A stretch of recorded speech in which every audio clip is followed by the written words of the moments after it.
অনুরাগ শোয়া ফ্যানদের জন্য খুবই খুশির খবর। অনুরাগ শোয়ার প্রথম সিজনে প্রধান ভূমিকায় দেখা গিয়েছিল অভিনেতা দিব্যজ্যোতি দত্ত এবং স্বস্তিকা ঘোষকে।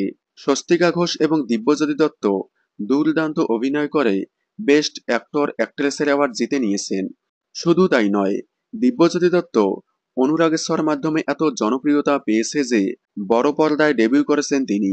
এছাড়াও তাদের দুর্দান্ত অভিনয়ে অনুরাগ ছোঁয়া আকাশ ছোঁয়া জনপ্রিয়তা পেয়েছে। প্রায় 3.5 বছর ধরে চলার পর সম্প্রতি বন্ধ হয়ে গেল। যদিও জেনারেশন লিপ নিয়ে এগিয়ে যাচ্ছে গল্প, তবে সেখানে দেখা যাচ্ছে না দিব্যজ্যোতি দত্তকে। তবে যাই হোক, দিব্যজ্যোতি দত্ত ফ্যানদের জন্য বড় খুশির খবর। অনুরাগ ছয় অভিনয় করে লাস্ট 3.5 বছর ধরে অসংখ্য বেস্ট অ্যাক্টরের অ্যাওয়ার্ড পাওয়ার পর এবার আবারও বেস্ট অ্যাক্টরের অ্যাওয়ার্ড পেল অভিনেতা দিব্যজ্যোতি দত্ত। সম্প্রতি বিএফটিএ অর্থাৎ বাঙালি ফিল্মস অ্যান্ড টেলিভিশন অ্যাওয়ার্ডের বেস্ট অ্যাক্টরের অ্যাওয়ার্ড পেল অভিনেতা দিব্যজ্যোতি দত্ত। অনুরাগ ছোঁয়া ধারাবাহিকের জন্য বেস্ট অ্যাক্টরের অ্যাওয়ার্ড পেলেন তিনি।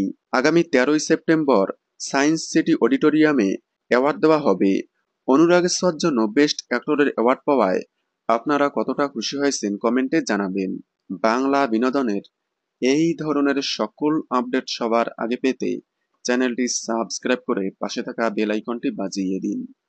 ধন্যবাদ।